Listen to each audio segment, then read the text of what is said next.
Well, hello again. Welcome to Horror in Detail. Today we are going to share Wendigo and creepy horror stories from Reddit. First story. This story was shared by you/Nickmandel. Something in the Charles River. Urban legends are my shit. When I was a kid I could never get enough of the fuzzy Bigfoot sightings, those garbage photos of the Loch Ness Monster, that kind of stuff. The older I got, the further down the rabbit hole I dove. Got really into old myths from all sorts of places. The Japanese ones were usually my favorites. Eastern myths in general can get particularly brutal. I'm from Boston, born and raised. Well, born in Cambridge, raised in Boston. Close enough. As you probably know, we've got our fair share of urban legends here in Massachusetts. All sorts of ghosts and ghouls dating back to the Revolutionary War. We've got your basics, the hitchhiking ghosts, the haunted tunnels. Hell, we even have a sea monster over in Gloucester. My personal favorite local legend would have to be the shark of the Charles River. That one's got to be the most original. Sure, the Dover Demon is pretty specific to Massachusetts, but what's so special about a little guy with a big head running around the woods? Snore. Pretty much every town has seen its fair share of aliens, but who else has a freshwater great white? In case you're not familiar, let me explain the legend. Now, I've heard of two different explanations, both of them beginning the same way. Way back when they were first setting up the dams and shit to keep the river separate from the ocean/free of salt water, a shark managed to slip in undetected. Once walls were put up it had no way to escape. Some say something happened to the shark. Maybe it mutated, adapted to the fresh water and managed to stay alive all these years. Sightings date back to the 1950s. The second explanation, which probably makes a bit more sense, is that the original shark died a long time ago, but not before giving birth. So if you go by that theory, it would be reasonable to assume that there are actually a few sharks in there. Similar to the other theory, I guess they must have somehow adapted to the freshwater. Now here's the fun part. You hear, shark in the Charles River, and you're like, yeah, okay buddy, go fuck yourself. I've met people from other states, neighboring states even, who swear up and down that they've never heard of this urban legend. Pretty weird, right? But what if I told you there's actually an explanation for that too? I won't lie, it's more rumor than fact. The details are generally a bit hazy. Isn't that usually the case with urban legends? Story has it, the man who reported the initial sighting back in the 50s, Ramon Miralles, was targeted by the city. Upon reporting his sighting to the police, he was arrested for public intoxication. Maybe he was drunk. Maybe not. From then on, police would make frequent, some might say routine, stops at Ramon's house. He lived in a bad neighborhood. How many Latinos were there in Boston in the 1950s? Lots of domestic disturbances. Boston wasn't exactly known for great race relations. Not so surprisingly, it didn't take long for one of these routine checkups to become violent. Nobody really knows who threw the first punch, but it ended up with Ramon being incarcerated for 15 years. The main charges were assault and attempted murder of a police officer. The guy had nothing but his fists, he got clubbed within an inch of his life, and they somehow managed to pin attempted murder on him. Like I said, 1950s, race relations, you get it. The thing is, Ramon didn't blame racism for his incarceration. He blamed his shark sighting. According to Ramon, the initial charge of public intoxication was bogus and he was, in fact, sober. According to Ramon, the cops told him then and there that if he ever tried to go public with his story, bad things would happen. They kept him in a holding cell for a week as a warning. The day they let him out was the day he went to the public news station. The next day there were cops outside his house. His story was never printed. Now, it's entirely possible that Ramon was full of shit. That he was just a rowdy drunk with an overactive imagination. But if he's to be believed, then he spent 15 years in prison because someone didn't want word of this shark to get out. All we can really be sure of is that Ramon never changed a word of his story. Until his death sometime in the early 80s, Ramon insisted that there was a shark in the Charles River and that, furthermore, the city imprisoned him to keep it a secret. Now that's what I call an urban legend. The originality of it all. The whole conspiracy theory as to why it's not a more popular urban legend, oh if I was a chef I would do a little kiss. As far as I'm concerned, there's not a single Western tall tale that beats it. Or, at least that's what I thought. 3 days ago my dad and I took his old canoe out onto the Charles. It's a long river and we weren't actually in Boston. My dad lives in a nearby city called Newton and that's where we started canoeing. It was the first beautiful day out after a week of rain. Sitting on the placid water, slowly gliding past the greenery on the river banks, it was peaceful. A lone goose took a liking to my dad and followed us for a little bit. Every now and then my phone would vibrate and I'd find a new obnoxious selfie my dad had sent me from the back of the boat. Honestly, it was a pretty idyllic little summer day. Then we noticed the goose was gone. My dad asked if I'd noticed it flying away. No, I'm in the front. You were the one on goose duty. We briefly pondered over where it might have gone before my dad said something to the effect of, I guess the shark must have got it. With a chuckle I returned my attention to the water ahead. That's when I noticed how quiet it had gotten. Like I said before, it was peaceful out, but it hadn't been this quiet. It was a tad unnerving. I looked around for any signs of life, but found none. Odd. Typically on a day like this you couldn't throw a stone into the Charles without hitting some sort of waterfowl, but now there was nothing. I looked down the side of the canoe to the surface of the water and found no insects. No gnats hovering just above the water, no dragonflies on the hunt. I took in the dead silence of the river around me as the uneasiness I felt quickly dropped to my stomach and transformed into dread. I turned around in my little seat and looked at my dad. He wasn't rowing anymore. He too seemed to notice the uneasiness in the air, but said nothing. And then something bumped into our boat. I guess that's a bit of an understatement. Something dragged itself across the bottom of our boat. Not a piece of driftwood either. It wasn't something stuck in the water scraping down the middle of our canoe. No, whatever this was had to be at least the size of our canoe. My father and I stared down for what felt like an endless amount of time, watching the floor of our little canoe contort inward against the pressure of whatever was below us. When I worked up enough courage to look over the side of our boat, I saw nothing but the glare of the sun hitting the water. I looked back at my dad, but his gaze was still transfixed on the floor of the canoe. Eventually, the scraping stopped. Whatever rushed us from behind had overtaken us now, and was well on its way. I could feel the relief wash over me as my throat opened up. I hadn't even noticed I wasn't breathing before. Now, this isn't the deep ocean or anything. This is the Charles River. It's not actually supposed to have sharks.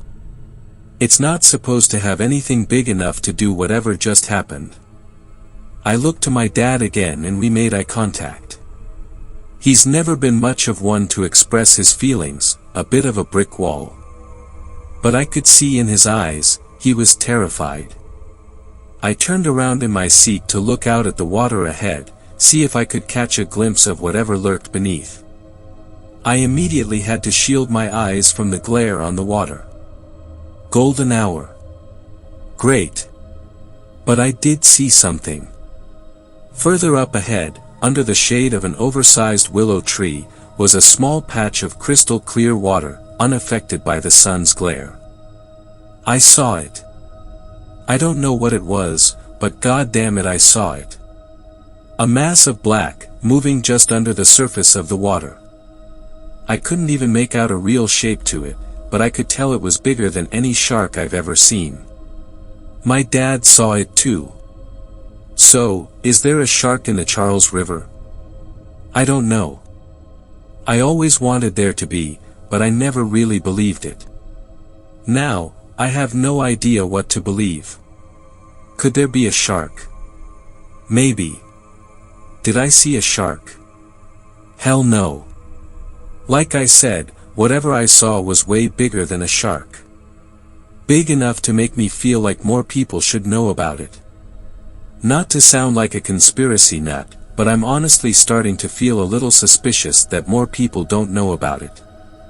Something so big, you'd have to put in some serious work to keep it a secret, right?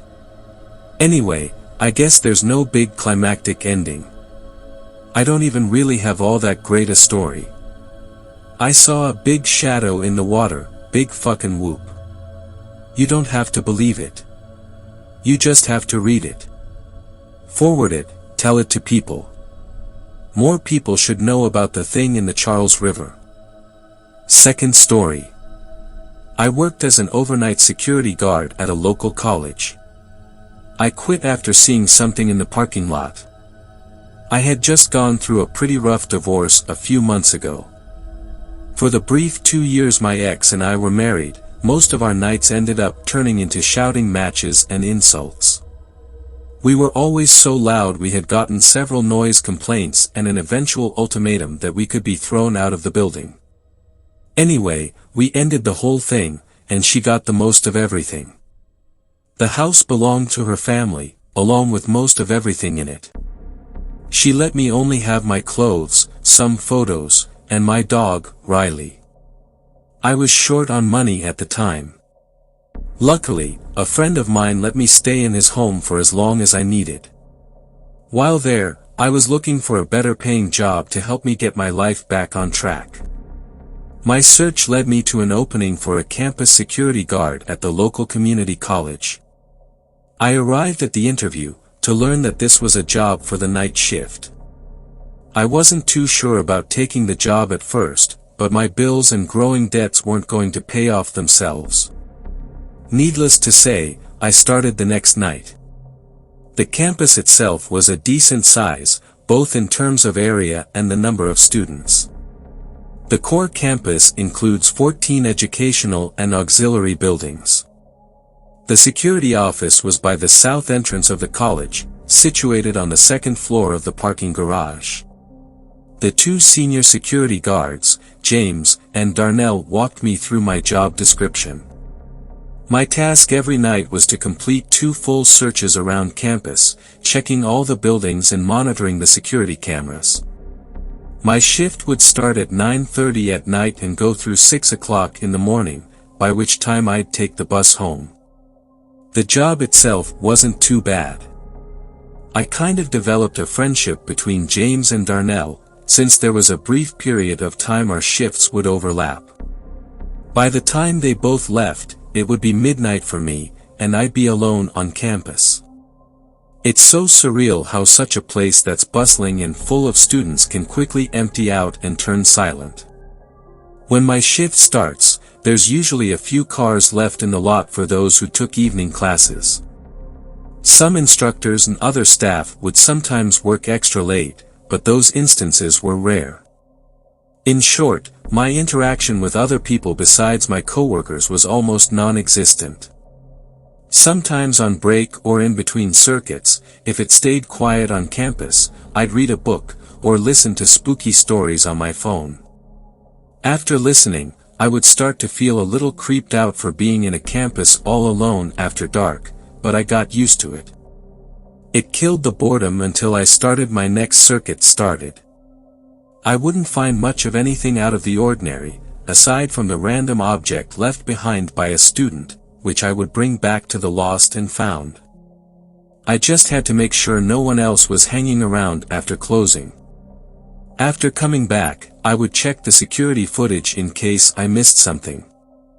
There were a few screens recording specific spots with the most activity during the day.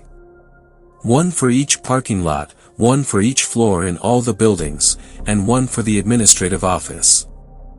I got decent pay every couple of weeks. After a while, I moved out of my friend's house and got a small apartment and was saving up for a used car. I felt like my luck was starting to turn around finally.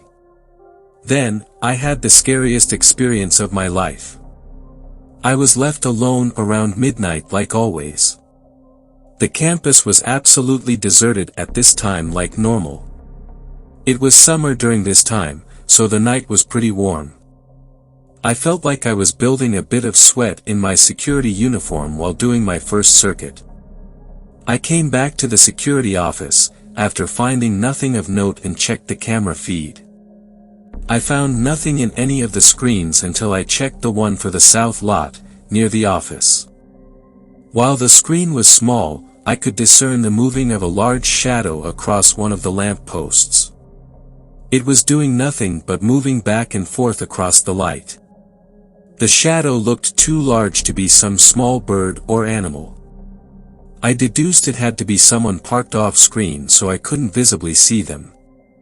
I went out there to check things out and found nothing there. If it were a person just fucking around, they would have to have left a sign of their presence. There was nothing left behind. I didn't hear a car driving off, or any noise for that matter. I scoped the rest of the south lot to find the source of the shadow. Still nothing. I sighed in annoyance at the thought of some jackass deciding to waste my time. Nothing else happened the rest of the night. I got used to sleeping during the day, but all I could afford to sleep on was a cheap couch that was anything but comfortable. It was rare that I got a full 8 hours of sleep on it, and to top it off, the AC unit had crapped out. My cheap apartment had gotten warmer, making much harder to sleep. I got to the college at the start of my shift with maybe 5.5 hours of sleep. I had coffee, but it only lasted for so long. With it being extremely late, my office feeling cool, and it being quiet everywhere, I started feeling drowsy. Sleeping on the job wasn't allowed, of course, but every now and then I let myself have a brief nap to refresh myself. So I set my head on the desk and fell asleep instantly. I was later jolted awake. A feeling of something very wrong switched my tired mind on alert and woke me up. I rubbed my eyes and checked the monitors to see if anything was up. I looked at the camera feed for the south lot, and my eyes narrowed. Beneath one of the lamp lights, a person was standing. Not doing anything, just being very still. I couldn't make out any details, but this person had long black hair, and looked very tall for almost reaching the light. I looked at the bottom of the screen and found the camera was still recording. Whoever the camera was showing was still there. The feeling that jolted me awake intensified, and I was aware of myself shaking.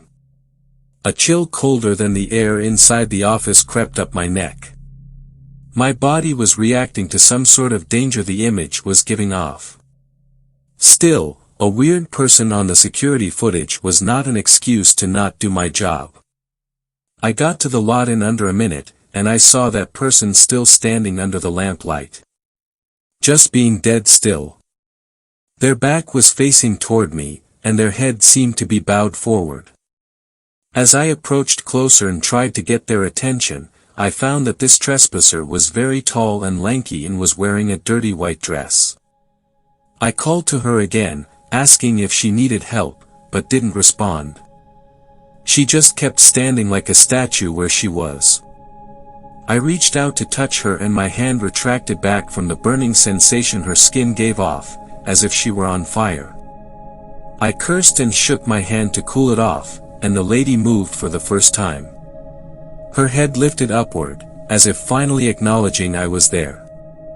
She turned around, and I started to track backwards. Her body was humanoid, but she had the head of a goat or ram.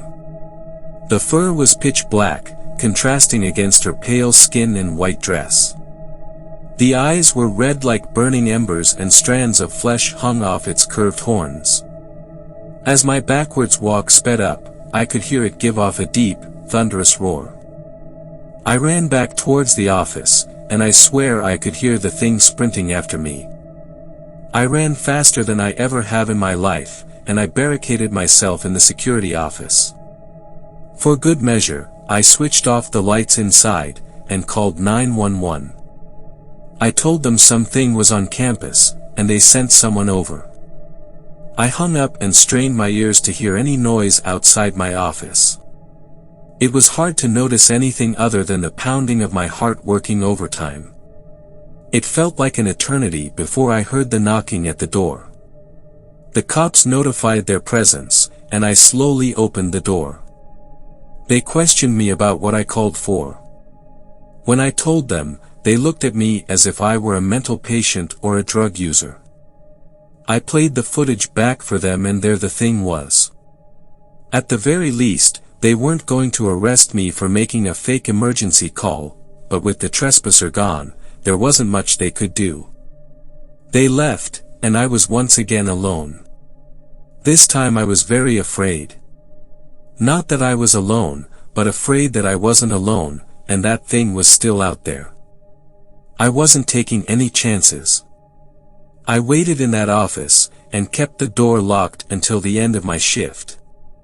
I left a note saying I resigned immediately, and I never went back. Third story. This story was shared by you/turquoise umbrella. This is how you kill a Wendigo. My twin sister Janessa was murdered at age 16. I witnessed it like a coward from atop a tree in the forest where it happened. I'd actually blacked out the memory for a while. I knew she was dead, but I couldn't remember how it happened. It wasn't until I tried therapy that it slowly came back to me. I was also reminded of how much my parents used to fight. Our family was planning on a camping trip the day before my sister's death. Before leaving, my parents erupted into another massive fight. Janessa and I had been looking forward to the trip, and once again our parents' awful communication skills was ruining it before it even began. We snuck out of the house and took a lift to the forest. We left our phones at home, not caring whether our parents would be worried sick. We enjoyed ourselves the first day. I set up our tent, made a fire, had s'mores, and did all that stuff one typically associated with camping. The next morning everything changed. I woke up alone in our tent. Outside I hear my sister talking to someone. Inquisitive, I opened the tent and saw someone sitting at our now out campfire who looked just like me. The figure transformed as soon as Janessa realized it wasn't me. Together we ran off, that thing rushing after us with heavy steps. I was faster than my sister and a bit more athletic. I grabbed onto a tree branch and climbed up a tree. Janessa was not so lucky. I watched it happen. I watched that thing tear my sister to pieces. I'm still haunted by her screams. I also understand now why she always appears badly mutilated in my nightmares. I stayed up in that tree overnight, my sister's corpse lying in the leaves. Her remaining eye always staring up at me. While in therapy there was a moment when I suddenly recalled the hallucination I had the morning after my sister's death. I thought I saw her corpse clawing at the tree where I hid. She wanted me to come down and join her. It caused me to panic and cry out. A couple of men who had been camping in the area heard my screams and at last I was rescued. My parents don't argue anymore. I hardly see them at all anymore since my sister's death. We're an upper middle class family. Over the last couple of years my parents have frequently gone on vacations. They don't tell me where and I never ask. I usually just wake up and find out they've left yet again. I'm out of high school now and I have no career path yet. I've only really had one thing on my mind since I remembered what killed Janessa. Now I'm returning to the forest where she died. Now I'm going to go after the thing that killed her. I've been preparing for this, and if it is a Wendigo like I've suspected, then I'm more than ready to take my revenge. This is how I'm doing it. I took a lift again. Had the driver known what I was carrying in my bags, I doubt they would have let me in. As I sat there, the realization of what I was doing grew heavily on me. What the hell am I doing? I've been talking myself up for the last couple of years. As much as I want a glorious victory, the closer I've come to this day, the more I daydream about dying the same way Janessa did. As angry as I am with my parents, I don't think they deserve to lose their only remaining child. But I just can't move on knowing that thing is still out there. My legs were as dense as gold once I tried to exit the cab. The driver watched awkwardly as I struggled to pull myself out while putting on my backpack and working to carry the other supplies. Why was I doing this alone? I don't want anyone else getting hurt in this, I think was my reasoning. But God, I wish I wasn't out here doing this alone. With each step I took into the forest, the more the terror numbed. I was in the domain of the Wendigo now. I wasn't entirely sure how much of the information about them was real. I knew they could change their appearance. I know that their true form is just like the drawings people have made. There's no way to be an expert on these things unless you've actually dealt with one. I'm still not sure why it decided not to come after me. Based on its size, I doubt it would have had any difficulty. Instead, I'm still alive and crazy enough to come back and pick a fight. As I set up camp, I found myself jumping at the sound of any bird call or movement from a nearby animal. The way I hammered in my tent, I knew I was calling attention to myself. In my left pants pocket was a gun. Like werewolves, I'd heard that silver bullets were necessary to kill Wendigos. What if I'm wrong? The thought had been with me ever since I'd stepped foot back into these woods. I stopped frequently while setting up. Behind a nearby tree, I was almost certain I could see someone watching me and then hiding behind it again. I didn't bother to walk over and check it out. I finished up my tent and made up my sleeping bag inside. As I did this, I heard calls that sounded almost human off in the distance. It probably knew I was here. The minutes went by slowly, but soon dusk set upon the forest. I built a fire like the one Janessa and I had made. I roasted 2 marshmallows. Despite her absence, I made a s'more for her as well, resting it on a sizable rock near the fire. As I ate it, I thought about our last night together. All things considered, it was pleasant. Being twins, we had moments where we'd gotten into arguments like our parents. We'd fought one another. We had our problems. But that night had been pleasant. I'd actually been glad we'd decided to camp without our parents. As frightened as I still was, I felt a warmth not from the fire. A sense of calm overcame me as my memories were suddenly flooded with the good times Janessa and I had. The good times were not for long. I could hear footsteps not far behind me. Jeremy. I could never forget that voice. It sounded just like Janessa, but I knew it wasn't her. For some reason I felt compelled to sit there calmly. As it approached, I could tell it was going over to take a seat at the rock where I'd left the s'more. I glanced delicately to my right. I watched as a figure that looked almost identical to the Janessa I remembered pick up the s'more and take a bite. "That's not yours." I surprised myself blurting that out. The fake Janessa ignored me, continuing to scarf it down. My terror turned to anger. The thing responsible for my sister's death was standing right next to me, mocking my grief. I didn't wait for it to finish. I pulled out my gun and pointed it directly at the figure. Before I could fire, the creature jumped to the left and turned around. I was struck with paralysis when I saw the mutilated face of my sister's corpse staring back at me. "I'm trapped, Jeremy." I struggled to keep aim. How dare that thing pretend to be her? It won't let me go. And it won't let you go either. We can be together again. It's so much nicer than going home to an empty house and unloving parents. She held her hand out to me. "Trust me, brother. Please." My trigger finger felt as though struck with a serious case of arthritis. Janessa took a step towards me. Wait, no. It's not Janessa. Why did I suddenly forget that? "Feed the forest with me, Jeremy.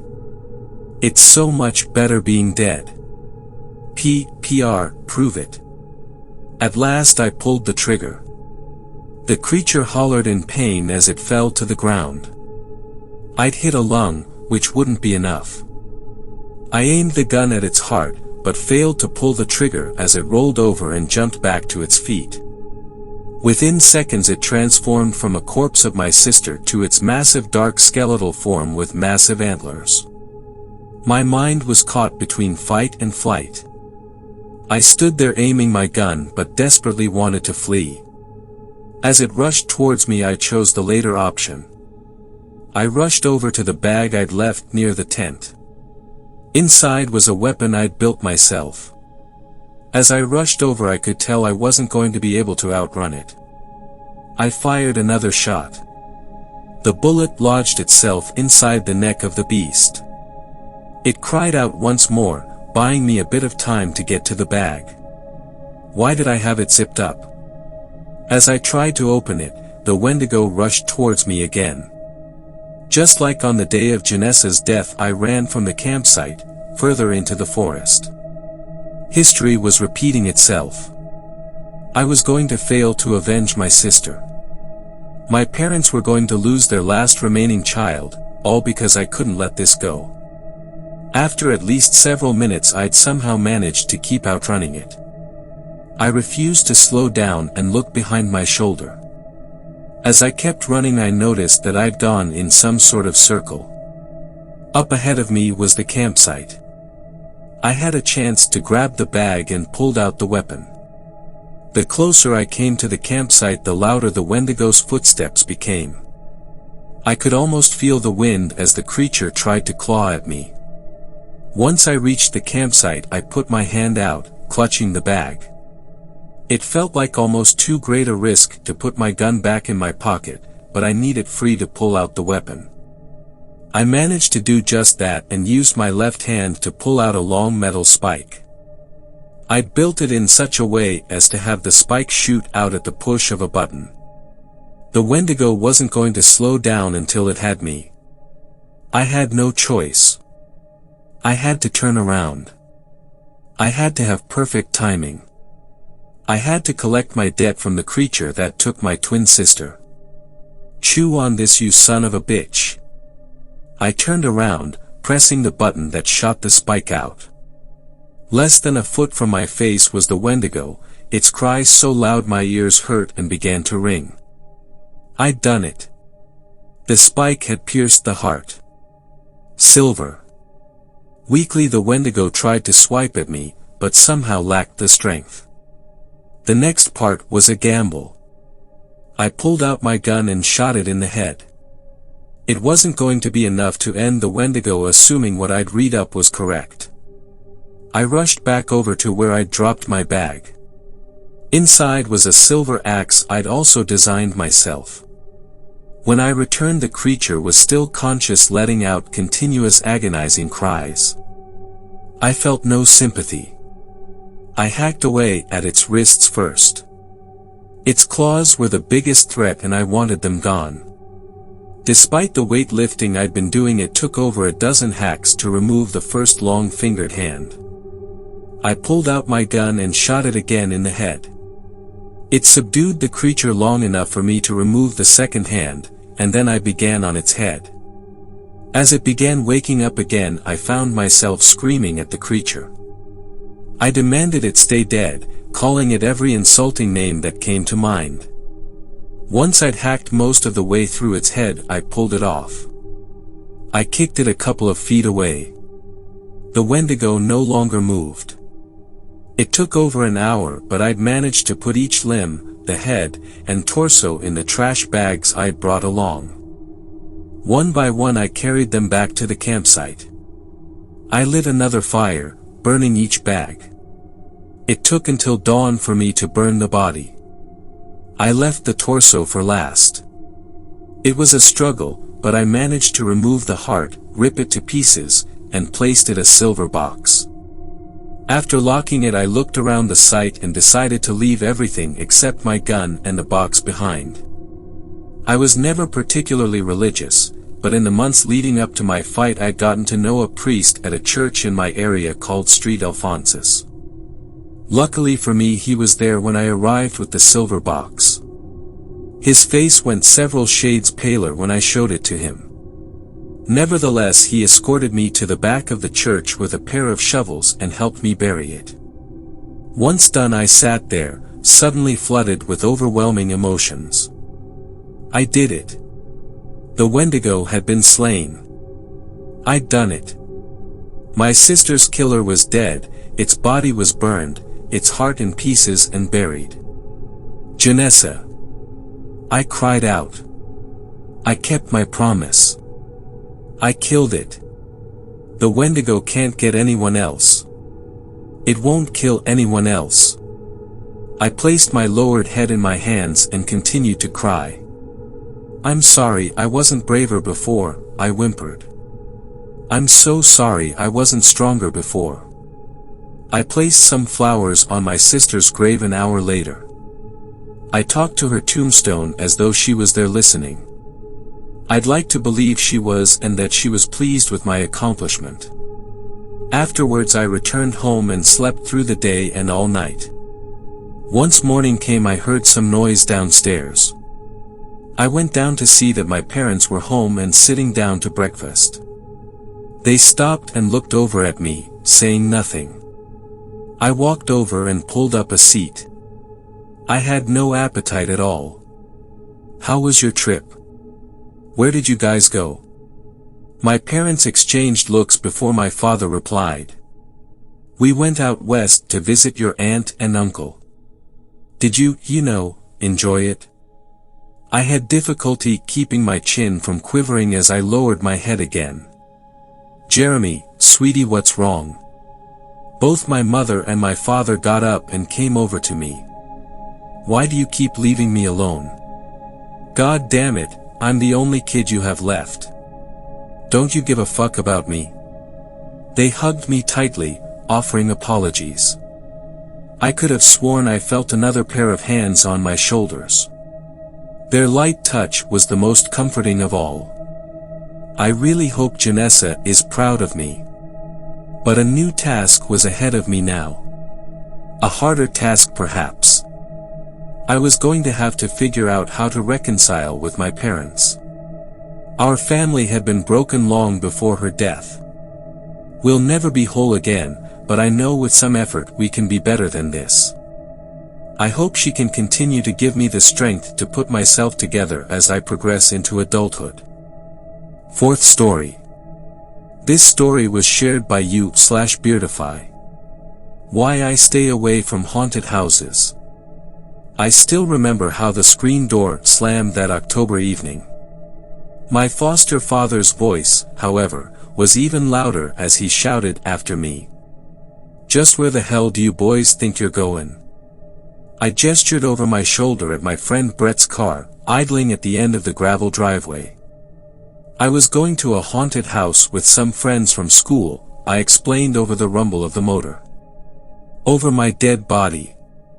Frank yelled. Get back up here. I couldn't understand what I'd done to make Frank Liddell so angry. He and my foster Missouri, Pam, were a little rough around the edges, but they weren't the exploiters or religious nutjobs that I'd feared when I was first put into foster care. They'd been nothing but kind to me so far, although the look on my foster father's face suggested that was all about to change. I wasn't scared of Frank Liddell, but I was afraid of what might happen if my new family rejected me. Giving up a haunted house seemed like a small price to pay to avoid the other kind of foster home that I shook my head at Brett. He rolled his eyes and drove off in a cloud of exhaust fumes, taking my hopes of fitting in at my new school with him. From now on, I'd be known as the loser who didn't celebrate Halloween.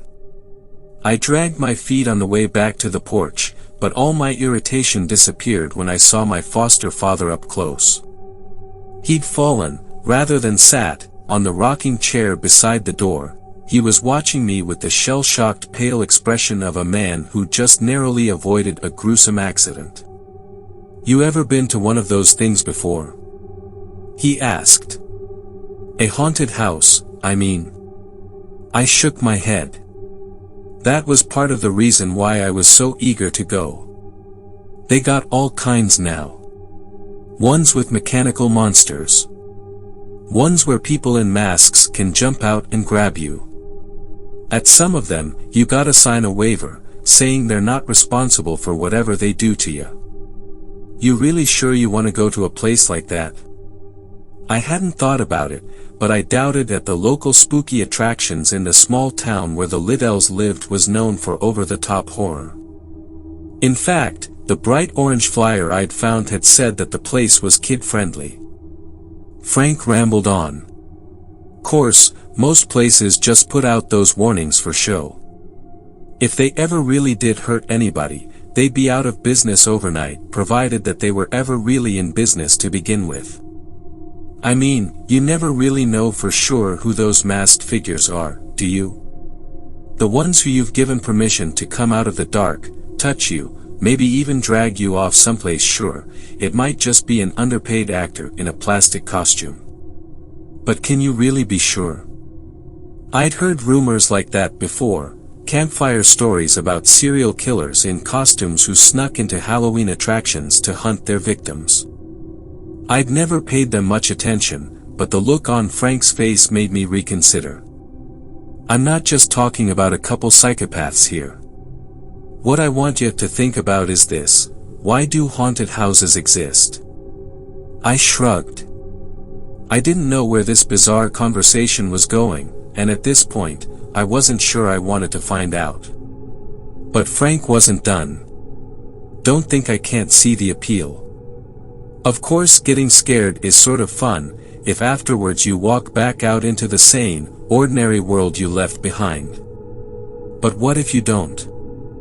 What if it's the houses that want people to go inside, and not the other way around? I took a deep breath. So my foster father thought that buildings can have personalities. There were worse kinds of crazy to be, I reminded myself, and looked wistfully down the country road where the fumes of Bretskar still lingered. This was my life now, and I'd have to make the best of it. I muttered an apology and moved toward the door, telling myself that I should count my blessings. But Frank's hand wrapped around my wrist like a claw. "Look, I'm willing to bet that nothing would have happened if you boys had gone to the haunted house in town tonight. People visit haunted houses all the time, right? Nothing happens to them, well, most of them. But if it did, would anyone notice the pattern? Think about it. If a cop or university professor suggested researching haunted house disappearances, they'd be laughed out of a job. So people look away, and it keeps happening." Frank drank a swig of water like a man throwing back a shot, and for the first time I wondered whether the water that he always carried with him was really a substitute for a different sort of bottle. Halloween wasn't always the big flashy holiday that it is today. When I was your age, we had a few hay bales and pumpkins in front of the town hall, some cardboard witches in the windows of the elementary school, and that was about it. If you wanted something fancy like a rubber mask or a costume party, you had to go to the big city. Frank sighed. "I shouldn't have yelled at you. But when I saw your buddy pull up in his car, I thought back to the Halloween night when my two best friends and I took that drive, and went to our first haunted house. Cassie and Tyler didn't have many friends. I didn't either. That might have been the only thing the three of us had in common, but it was enough. See, Cassie's dad never did nothing but drink and cause trouble, and most folks figured that the apple didn't fall from the tree. Tyler, on the other hand, Frank blushed. Well, the only thing people had against him was that the color of his mama's skin was different from his daddy's. The two of them had been dating for years, which is about as serious as it gets in high school when they adopted me into the little group. I dunno why. Hell, maybe they were just bored. Either way, with Tyler and Cassie I finally started doing the sort of things I'd always imagined teenagers did, smoking in the park, walking down railroad tracks, swimming in the river in summer, and having plans for Halloween night. That's the worst part, the part that still stings. The haunted house was my idea. We had it all planned out. Tyler's mom was the editor for some magazine, and a grateful author had sent her some expensive liquor as a thank you gift. Tyler would steal the bottle and give it to Cassie, who would leave it out for her dad after school. By 6 p.m. he'd be blackout drunk, and Cassie would snatch his keys and pick us up on the way out of town. We'd go to the city, where we'd trick or treat like little kids, visit a haunted house, try to sneak into some college parties. With the full moon rising and that fall wind in our hair, it felt like anything could happen. We had it all planned out. Frank repeated, and shook his head. After buying some silly discount masks and gorging ourselves on candy bars from the rich neighborhoods, we headed for the haunted house. We hadn't kept track of time, and Cassie was afraid we wouldn't get there before close, not to mention the line. None of us were used to the city, and just finding a place to park among all those cars was a nightmare. It felt like the house, with its creepy lighting effects and soundtrack of evil laughter, was teasing us. Cassie left the car in front of a fire hydrant and we took off down the sidewalk, hoping we weren't too late. The ticket guy was a kid our age in zombie face paint and an oversized pinstripe purple suit. He told us that the house closed at half an hour before midnight, and we were 3 minutes too late. All he wanted to do was finish cleaning up and go home, but I guess the look on our faces made him change his mind. He sighed, took our money, and pulled back the red velvet rope in front of the front porch stairs. The place had probably been some rich farmer's estate, once. Now it was gray, gaunt, and rickety. There was something hungry about the way it loomed over us as we walked inside. The double doors creaked open automatically, a nice touch, I thought, and we stepped into a hallway lit only by creepy blue bulbs. Tyler made a joke about what shows up in blacklight. We all jumped a little and laughed when the doors slammed shut behind us. It must have been a pretty fancy house in its day, but the hallway Tyler, Cassie and I walked down was bare except for plastic skeletons and fake cobwebs. It had a sad, barren look to it, like whoever had set up the haunted house didn't have the budget to decorate it the way that it deserved. Halloween-themed songs played from a speaker somewhere, and candles flickered in a couple jack-o'-lanterns, but that was about it. The three of us were pretty disappointed. We'd expected movie-quality effects, not cheap junk that we could have bought at the dollar store back in town. We'd almost reached the staircase at the far end of the hallway when a laughing woman with a rope around her neck fell from the ceiling. The rope brought her to a halt just above our heads, and we all screamed. Up close, it was clear that we were just looking at a mannequin dressed up like a witch, but that wasn't what had startled me. See, I would have sworn that what I saw was Cassie, eyeless and bone-thin, like she'd been falling so long she'd starved to death. Tyler gave the mannequin a shove and chuckled as it swung on its rope. Cassie shushed him. It didn't seem right, disturbing the silence like that. The echoes were all distorted, like the hallway was somehow bigger than it looked. I put my foot on the first step of the staircase and everything went black. Suddenly I was falling, not down these steps but different ones, stairs so steep I could feel the wind around me as I tumbled through the dark. When I looked up, Cassie had caught me. There were no twisted stairs here, just the dim lobby of a cheap haunted house. I told the other two that I'd race them to the second floor. We were panting by the time we got to the top, even though it couldn't have taken that long. The theme up there was classic monsters, a mummy that popped out of a broom closet, rubber bats bouncing from the ceiling, a mechanical zombie that sat up from its coffin as we passed by. Nothing scary enough to even make us look twice, nothing like what had happened to me on those stairs. An arrow painted in fake blood directed us to a door on the left, and Tyler yanked the door open impatiently. We were bored already, eager to be done with this and worried about the car, but what we saw behind that door stopped us in our tracks. It was just an ordinary living room.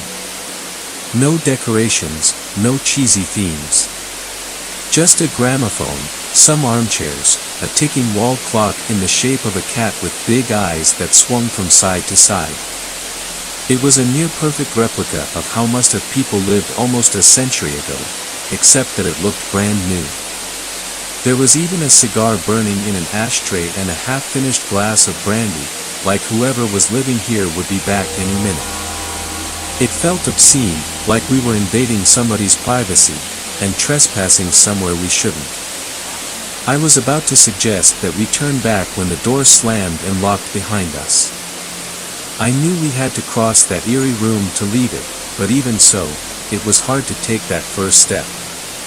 The tiny pink flowers on the hideous wallpaper seemed to squirm like tiny fingers, and I had an awful feeling that we were being watched from the far corner of the room. Suddenly, the gramophone started playing by itself, but the noise coming out of it wasn't music. It was us.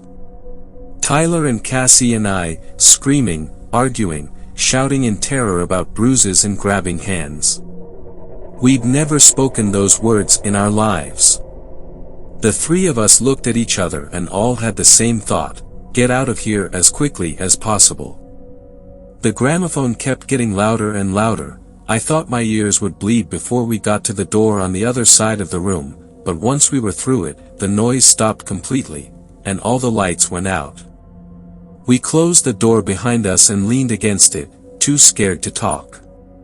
Tyler started to say something about how maybe it was all part of the act, but the words died in his throat, especially after he looked around at where we were. It was a dim, dirty kitchen. If the room we'd left had been something out of the last century, this one was all 1970s, dark wood cupboards, pea-green walls, puke yellow linoleum. The only thing the two had in common was the inescapable, lingering feeling that we weren't supposed to be there, like something was leading us into its trap. Hunting us. Once, when I was a kid, the basketball I was playing with rolled under a neighbor's porch. I crawled in after it without thinking, and as I was feeling around in the dank, cobwebby dark, something growled behind me. I never found out what it was: a stray dog, a mountain lion, or maybe even just a rabid raccoon, but I never felt that kind of fear again until I stepped into that nasty little kitchen, like I'd gotten myself trapped in a cramped place with something hungry and horrible. There were no windows and only one door. We had no choice but to keep going deeper into the house, if that's what it was. There was something wrong about the air in there. It seemed to be moving, and it wasn't until we approached the dripping faucet that I realized what it was. The air was buzzing with thousands of tiny flies. Cassie clamped a hand over her mouth and leaned over the sink to see what they were coming from, then she groaned and bolted for the door. Tyler followed her, slipping in a puddle of something rust-colored and sticky that was coming from the fridge, and I followed. Our footsteps had woken the place up somehow. There was a bang from inside the cabinets, then another, so hard that they shook, and I realized that I absolutely could not handle seeing whatever was about to come out of there. We shoved each other through the door just in time, and felt the slam when something crashed into it behind us. More came, hard enough to rattle the door on its hinges, but it held. We were in what looked like a children's nursery. Bright, wide-smiling zoo animals painted on the walls. Small bed topped with plain white sheets. A nightlight in the shape of a grinning plastic moon. It was dead silent, like the room was waiting for us. Then, all at once, four almost human shapes sat up beneath the covers. We froze, too scared to move, then something reached out from beneath the bed and tried to pull me under. I yelped in pain, kicked it off, and ran. Once the door was pressed shut behind us, I rolled up the cuff of my jeans and found a burn mark in the shape of a tiny hand with too many fingers. It was still painfully cold to the touch. Cassie started yelling, demanding to be let out, shouting that we'd never agreed to let anyone touch us, but she stopped mid-sentence. It was the same argument that we'd heard on the gramophone when we first walked into this nightmare.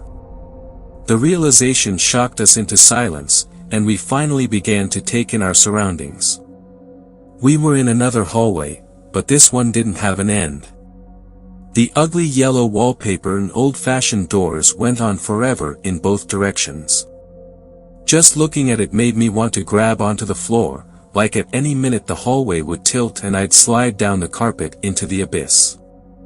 I was still trying to get my head around it when the doorknob of the room we'd left began to turn. There was rustling on the other side, fingers feeling around the gaps and hinges. Tyler started pulling on one doorknob after another, but they were all locked. At the pace he was moving, we struggled to keep up with him. He started knocking instead, swearing that he could hear movement and voices on the other side of the doors. He yelled and pleaded, begging to be let in. Then, when Cassie and I were too far away to help him, he got his wish. The door in front of Tyler swung open, and I saw the terror on his face for just a split second before he was sucked inside. The door shut and locked itself behind him, but Cassie and I weren't going to let that stop us. I kicked the door until my foot went through it, and then I howled in pain. There was nothing but a wall on the other side. It was like the house had swallowed Tyler up. Even worse, we had no idea where we were. The doors were all identical, and none of us had thought to mark the point that we'd started from. Cassie just shut down, holding her head in her hands and muttering about how this couldn't be happening. I remember thinking that at this rate, it wouldn't be long before both of us went crazy, and maybe that was the point. Then I heard hinges creaking. By the time I spun around, the door was wide open. There was nothing but darkness on the other side, at least that's what I thought at first. Once I got closer, though, I saw the stairs. Narrow, uneven, with a plunge into the blackness on either side, and no guardrail. I ever mention that I'm scared of heights? I couldn't do it.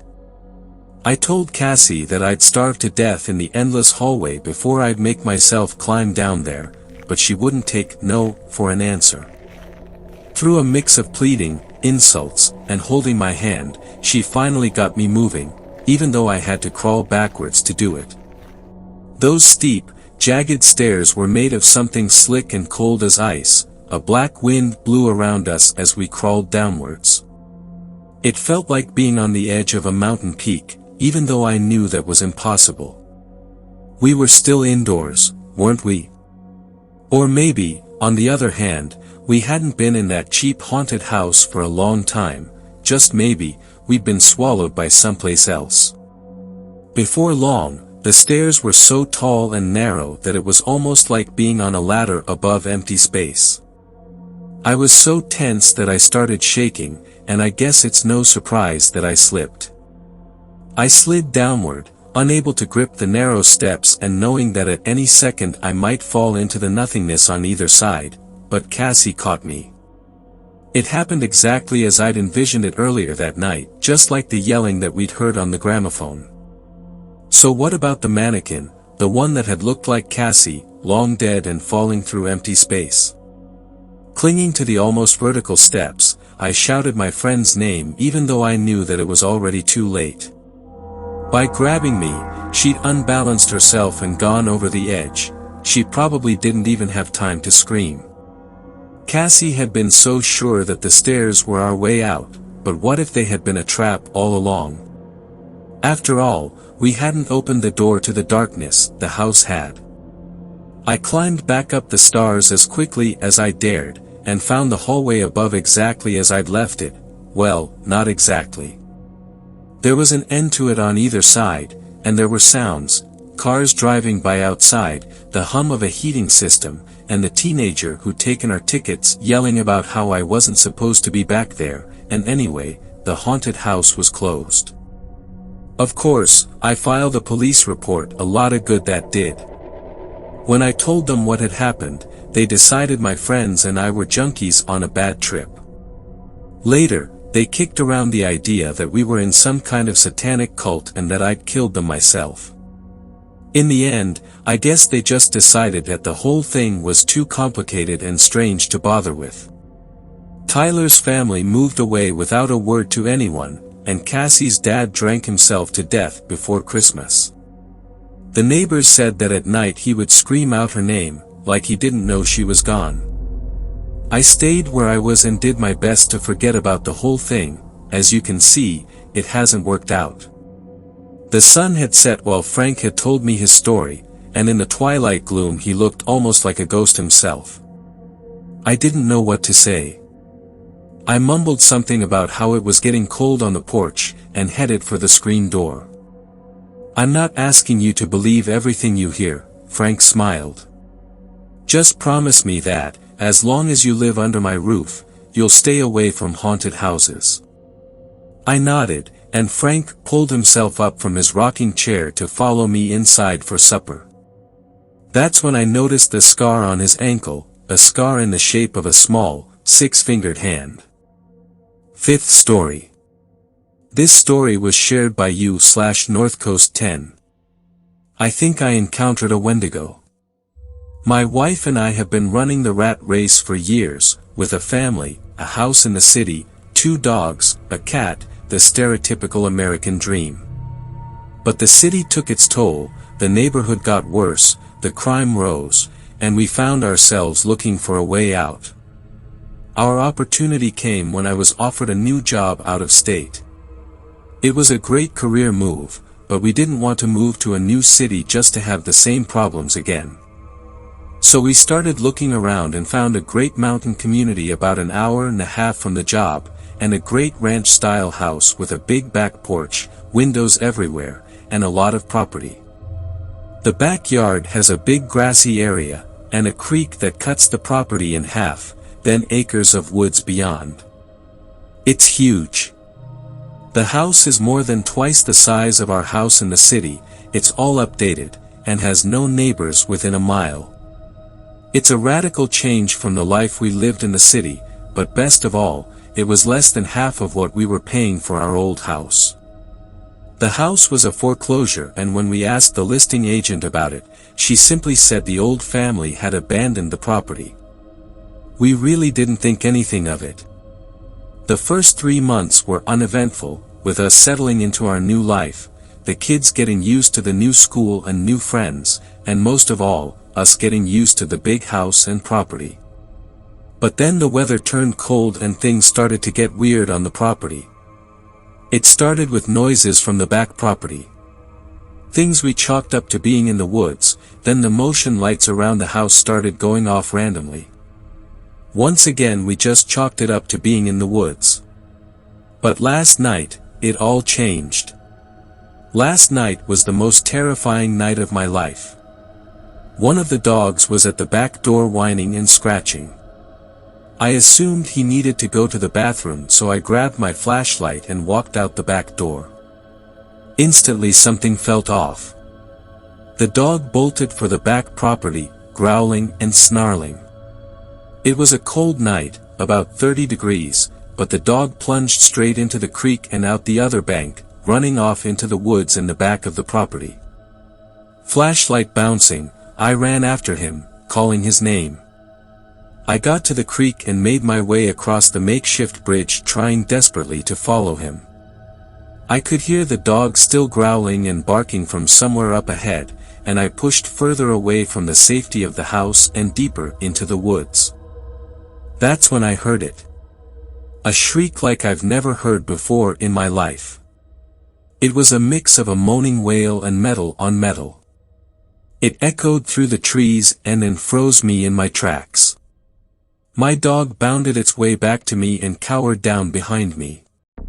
I turned around and could just make out the warm glow of the house behind me, and the cold dark ahead of me. I swung my flashlight around wildly looking for the source of the noise. And that's when I heard an even more terrifying noise. Out of the cold silence, my wife's voice floated all around me. "Babe," the voice called out. I whipped back around and could just barely make out the image of my wife, safely inside our house. The voice called out again. "Babe, I'm right here," came the voice from deeper into the woods. Then came another voice, just as clear as the other. It was my dad's voice. "Come out here," it called. I swung the flashlight around again and this time caught the briefest glint of light bouncing off of eyes. The creature was in my beam of light for barely a second, but it was tall, maybe 6 feet, and ashen white. It had long spindly fingers that grasped the trunk of a pine tree, and then it was gone. I turned back and ran towards the house. I ran headlong into the icy creek and stumbled. My dog ran past me, making it back to the yard and up to the porch. I dug my hands into the freezing, muddy bank and pulled myself out, not stopping to look back. When I reached the porch, I scrambled inside. My wife ran over to me, asking what had happened. I just shook my head.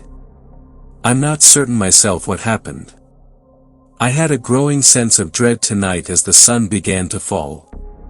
We kept the dogs inside, and I haven't dared to look out the back. But as I sit here typing, one by one, my motion lights in the backyard keep going on. Thanks a lot for watching the video till the end. Subscribe to our channel Horror in Detail. Drop your opinions/suggestions in the comments section, and like the video as it helps with the YouTube algorithm.